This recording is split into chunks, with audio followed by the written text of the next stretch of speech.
All right, welcome back, Heavy Metal Restorations. Before I talk about the '59 Cadillac, you probably already saw the video of the Firebird doing a little test drive, successful test drive. And I really lit him up in the driveway. And just to let you know, the police did go by a couple times with the siren on. If you listen to that video, you can probably hear him in the background trying to chase me. So, anyways, let's get down to the '59. I'll give you an update on what's happening. I searched the old interweb there and got some photographs of how this lower rear quarter inner rocker are supposed to be attached, and this is the closest thing that I can come to. Now I'm going to finish that off right now. I'm going to mix up a little Bondo, put that in there, and then to kind of tell you my plan for these not little rust holes. I don't know if you can see that over there, too much glare. Yeah, we see it. So I've got to make some little panels to fix this rust, and the rust in the old fin, that's important. We got to get that fixed. But one thing I kind of wanted to point it out, and I didn't realize this, but can you see? So we've got obviously the steel. We've got the original primer right there, and then laid down a coat of white paint. It got primed again and painted again. So in all, it's 59, 68 years, right around there, give or take a year. It was painted twice. And one thing I did notice, yeah, actually, if you want to, just point it out.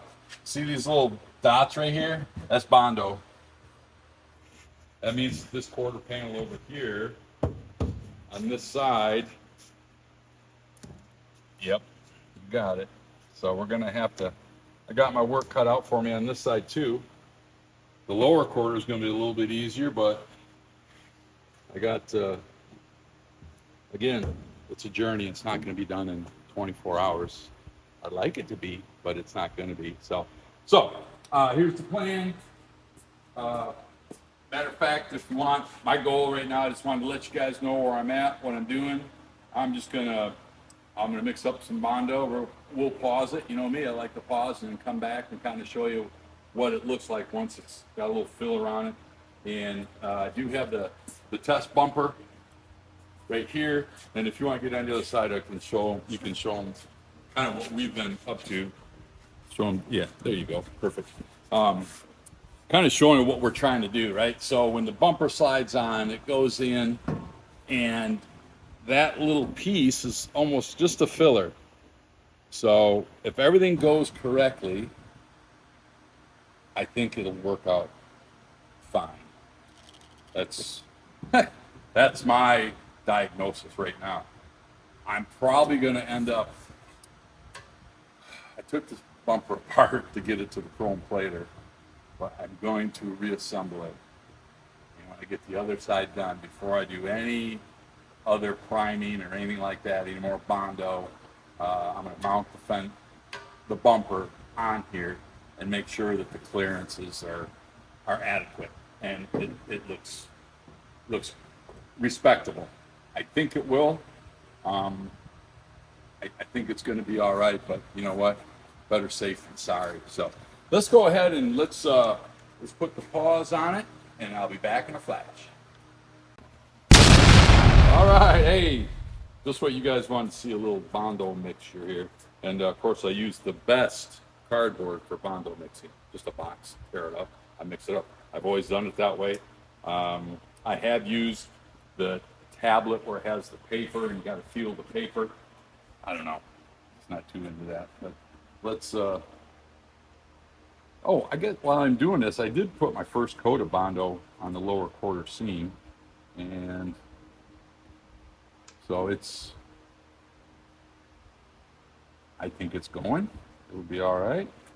And I'll tell you what, being out here,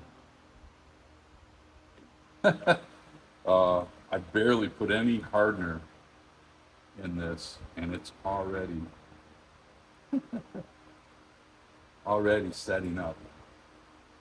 But you know what? It's all right. The heat. Yeah, yeah.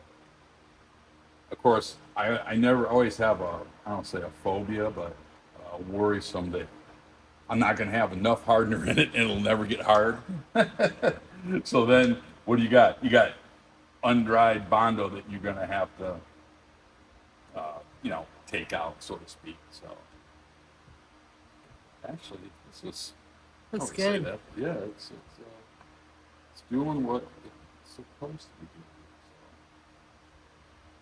So. Now, probably one of the things that I talked about is putting the bumper on here and see how it fits, because I would hate to have it painted. Oh yeah, look at it, it's already hard. So, golly, that was about 3 minutes. I barely That put was anything 1 in. minute and 50 seconds. Really? Woo. Well, I got enough on there. See, just right. Beautiful. So, I lost my train of thought on that, but that's all right. Oh, I put the initial thing on the Bondo underneath, so that's done. So now what I'm going to do is, I grabbed this because, listen, I was at Harbor Freight and I needed one of these, and they had a good, a better, and a best. And the best was called Chief, so I bought the Chief. You know what? Works pretty good. I actually took all this out real super simple, and while that's curing, our next step on this, you notice I said hour because we found me on this journey. Our next step is getting all this rust in here repaired. Don't fill that hole and don't fill that hole because there's a trim piece there. But so I'll get the pieces cut. What I'm gonna do is I can reach up underneath here. See that? So I'll cut a piece of metal. I'll have a bend in it, and I'll put it from this corner all the way in, and I'll do the same thing here. I'll start it from the top of this. I'll bend it, stop it. I might just put it all in and then drill that out. But yeah, and then we've got this hole here on this side for that, and I got to take out the studs that are broke from where this goes. Beautiful, like this. Something like that. There we go.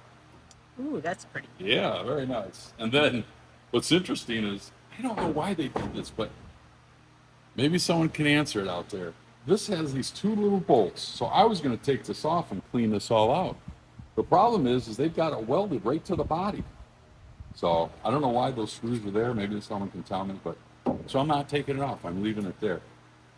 And yeah, so hey, we almost got this quarter completely repaired, which is fantastic. We're making great progress. When I get this side done, right, I'll go to the other side, then I'm going to do the dirty work, but let's get underneath and get all the rust off the frame and stuff. So, hey, just want to say thank you so much for watching. Don't forget to subscribe, like, and share. Until next time. All right. I paused it. I said goodbye, but I wanted to come back because something was bugging me a little bit. I mentioned about putting the bumper together and to get it to fit. I'm thinking, well, why do I want to wait to do that? Let's see if we can do a trial fit. So as you can see, I got the original bumper bracket on. I do have the end piece mounted, and if you can get it on the other side, I think, it's a little bit loose, but this gives me an indication that I can lift it right there, and I don't have the right size. Yeah, I gotta get.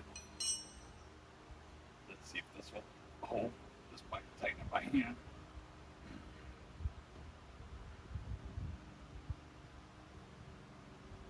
This will get.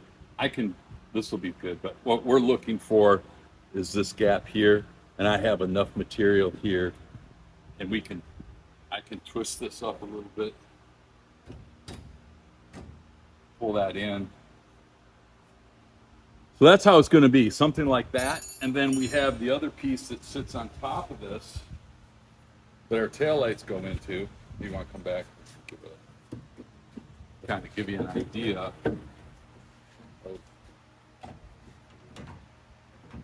what it's supposed to kind of look like. And this will be There you go. Pretty on center right there. The gap is a little, man, wait a minute. Wow.